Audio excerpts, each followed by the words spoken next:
Yeah, Barbie's out, so Schwinn will go in, and then Nick Waugh didn't respond from a day off of the ice, so we'll list him as day-to-day for now, but he won't play tonight. Upper or lower? Upper. Last week you guys were 3 games in 4 nights. They're now 3 games in 4 nights. So what kinds of things do you look to jump on early with the team coming in? Well, sometimes mentally, right? So it's beyond them in a hurry, force their D to execute, force their wingers to get pucks off the wall if the D makes a good first pass. So you kind of want to be in their face, right, to not allow them to get themselves in the game. And hopefully mentally they're not where they need to be with those areas of the game. And then hang on to pucks down low. Again, sometimes when you've played a lot of hockey, your edges are sharp and ready to go. And sometimes when you travel, it takes you a little while to get into the game. So force them to make good decisions, to play hard early. So that's what you want to try to do early on, not make it easy on them. So usually what's hard? Well, checking's hard, defending's hard. So hopefully we're good in the O-zone in that regard and can force them to have to work, not make it easy on them by mismanaging pucks. They were up 2-0 in the third period last night and ended up losing the game in overtime. So how much desperation are you maybe expecting out of them? Well, I mean, it's early in the year for that. I think they actually early in the game, I thought Demko played pretty well for them, held them in. We've seen that in Utah. They're obviously starting well in that building. We need the same out of Aiden Hill, and found a way to win up there, and they almost did that. So you got to give Utah some credit. I think they're playing well, especially in that building.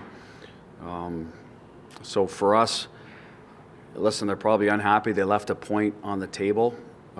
Sometimes you look at a game and you say, well, maybe that's all we deserve too. So I don't know where their mindset is. I know that they're going to look at it, hey, this is an important game. They were the division leaders last year. We're at the top now, so it should be one of those rivalries that can be developed like we've started to see with Edmonton. So that's how I see it. I'm sure they'll be ready to play. I don't think they'll be thinking too much about what happened yesterday, more about, hey, how can we get points out of this building and what it'll mean to them, right? Because I think it's been a tough building to get points out of, so I think they'll be motivated just because of who the opponent is. What were the factors that went into Lazinski getting called this time? Well, we liked it. There was, and I can talk about it now, there was opportunity earlier, and he got injured. So he was a guy on our list, and then he went, actually, I think it was the day he got hurt was the day we were looking at it, and I don't know if they had an afternoon. I forget how it played out, but he wasn't ready. So we went a different direction. I can't remember what player it was back then. It might have been Burke or in that time frame somewhere there. Burke comes up, plays well for us, so it worked out for him, but now it's Tanner's opportunity. He may have to go to the wing tonight to start with Hurdle. That's the plan. He played predominantly center for us in training camp, but has played there, so that's what went into it. What did you like about the Twins game, and what is your message to them tonight? Well, his message was to stay ready, so that was even just a couple days ago when it started being an accumulation of games not playing, right? At what point, as a young guy, should you work him in no matter what? We weren't at that point, but here it is. Good opportunity. I think his best spot in the lineup is with Kolasar and a Pearson type of line. That's where he's excelled.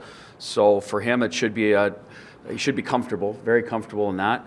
Lazinski, like I said, hasn't played a game for us, so it's a little more difficult for him, and he's going to the wing. But he's been a very good offensive player for them down there. He's deserved this recall.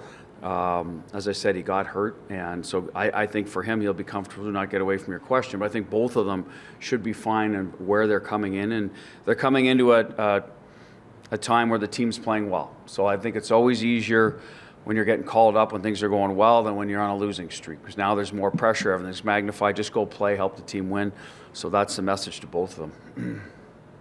Bruce, you had your full line for 3 games.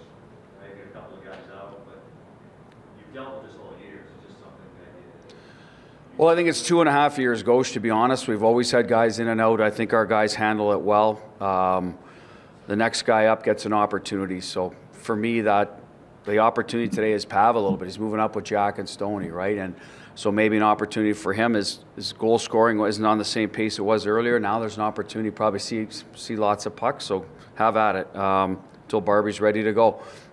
So like I said, one door closes, another one opens for players. As a team, we've never used that as an excuse, who's in, who's out.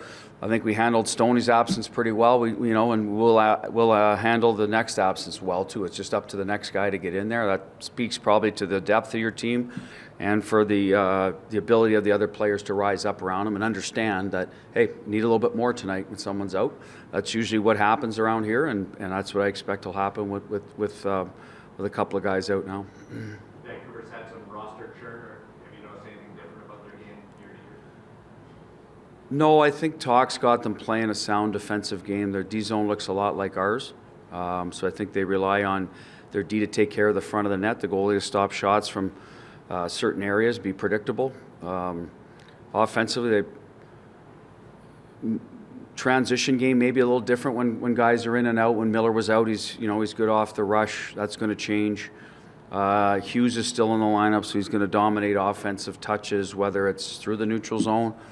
He can be a one-man breakout, so that's not going to change our approach. Ozone blue line, he's very good. He's like Theodore that way. He can make a lot happen with his lateral ability to move laterally and get it to the net, find shooting lanes.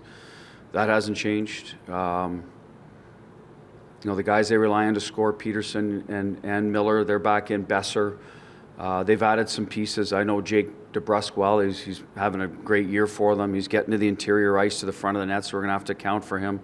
But at the end of the day, I see a lot of similarities in how they attack the game.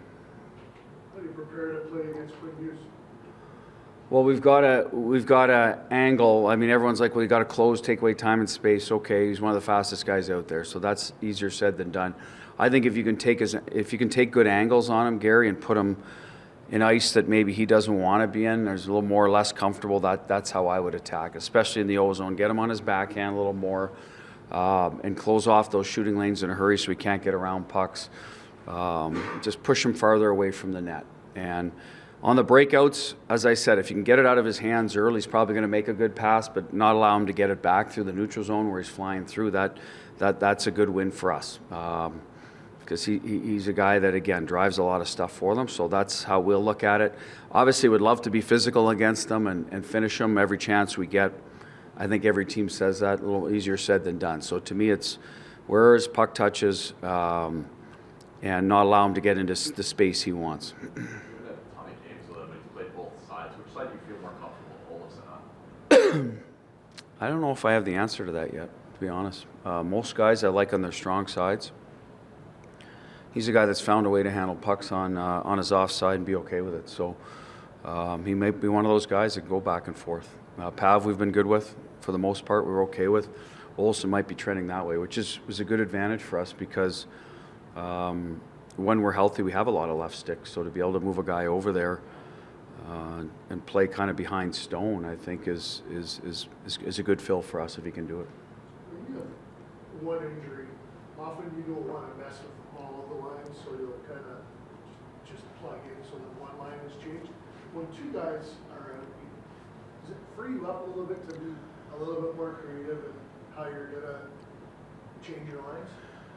Yeah, and I think it's circumstance of where's the team going, how are the lines playing, who's going well on offense. Right now, everyone's putting their hand up to play with Olofsson because he's hot, so they're happy to have him there.